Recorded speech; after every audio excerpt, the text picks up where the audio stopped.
ये डाउट आया है रे ऑप्टिक्स के मॉड्यूल से, exercise 1 question number 12। Straight forward question है।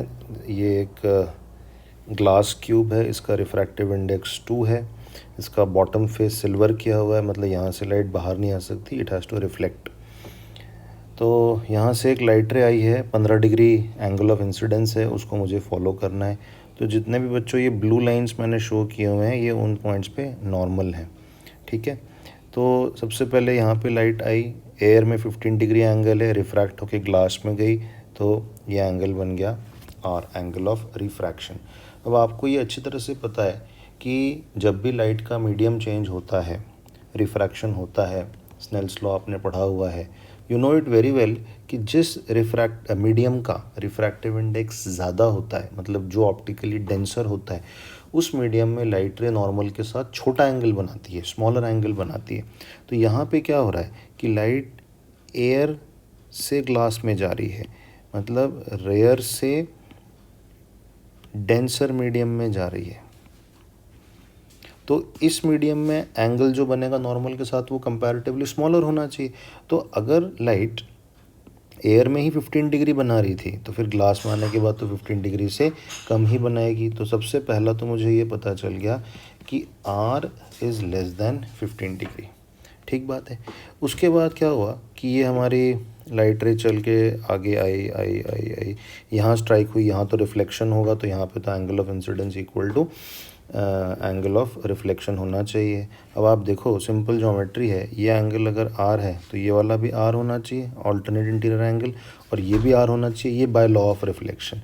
इसका मतलब ये वाला एंगल हो गया आर, ये वाला एंगल हो गया आर, और ये वाला एंगल कितना हो जाएगा, ये हो जाएगा 90 माइनस आर, ठीक है। अब क्योंकि आपने ये डिड्यूस कर लिया है कि R is less than 15 degree, इसका मतलब ये है कि 90 degree minus R should be greater than 75 degree. इसका मतलब ये जो पॉइंट है जहाँ पे लाइट रे फॉल कर रही है, यहाँ पे एंगल ऑफ इंसिडेंस 75 डिग्री से ग्रेटर है। भाई ये नॉर्मल है, ये लाइट रे आ गई तो ये हो गया ना इंसिडेंस एंगल, तो ये एंगल जो है ये 75 डिग्री से ग्रेटर है, ये मुझे पता चल गया। अब यहाँ में मुझे डिसीजन लेना है कि लाइट रे रिफ्रैक्ट होके बाहर आएगी एयर में या टोटल इंटरनल रिफ्लेक्शन हो जाएगा, क्योंकि जब भी लाइट रे डेंसर टू रेयर मीडियम जाती है तो TIR की पॉसिबिलिटी भी हमको एक बार एक्सप्लोर कर लेनी चाहिए, ठीक है। चलिए, तो इसका हम क्रिटिकल एंगल निकाल लेते हैं एक बार। So critical angle C of cube material in air, क्योंकि सराउंडिंग एयर है यहाँ पे। सो साइन C क्या होता है, mu rare by mu denser. Surrounding air 1 है रिफ्रैक्टिव इंडेक्स, मटेरियल का रिफ्रैक्टिव इंडेक्स 2 है, इसका मतलब C 30 डिग्री है। यानी अगर एंगल ऑफ इंसिडेंस इस डेंसर मीडियम में 30 डिग्री या उससे ग्रेटर हो तो टोटल इंटरनल रिफ्लेक्शन होगा। यही होता है TIR का कॉन्सेप्ट।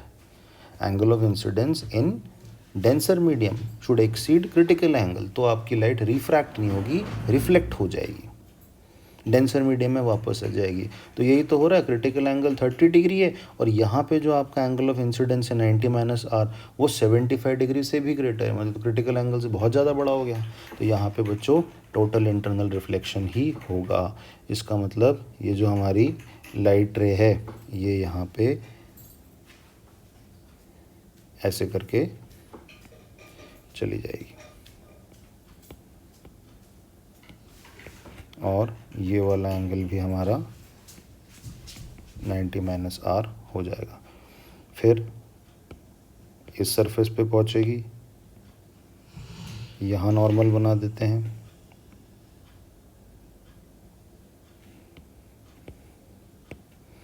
ये 90 माइनस आर है तो ये वाला एंगल आर हो जाएगा, और आर हो गया तो स्नेल्स लॉ लगा लो, तो उससे आपको पता चल जाएगा कि लाइट जब बाहर आएगी तो ये वाला एंगल 15 डिग्री हो जाएगा। ये बिल्कुल इसी इवेंट का रिवर्सल हो गया ना, यहाँ 15 डिग्री पे इंसिडेंस एयर में एंटर की थी तो ग्लास में आर एंगल पे थी, अब यहाँ पे ग्लास में आर पे जा रही है तो उधर बाहर स्नेल्स लॉ के हिसाब से 15 डिग्री पे ही आएगी। यानी ये दोनों रेज इनिशियल एंट्री करने वाली रे और फाइनल एमर्जेंट रे एक दूसरे के पैरेलल हैं। तो बेसिकली एंगल ऑफ डिविएशन कितना हो गया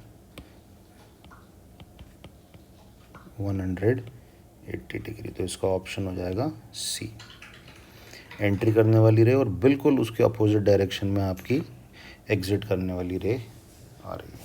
ठीक है।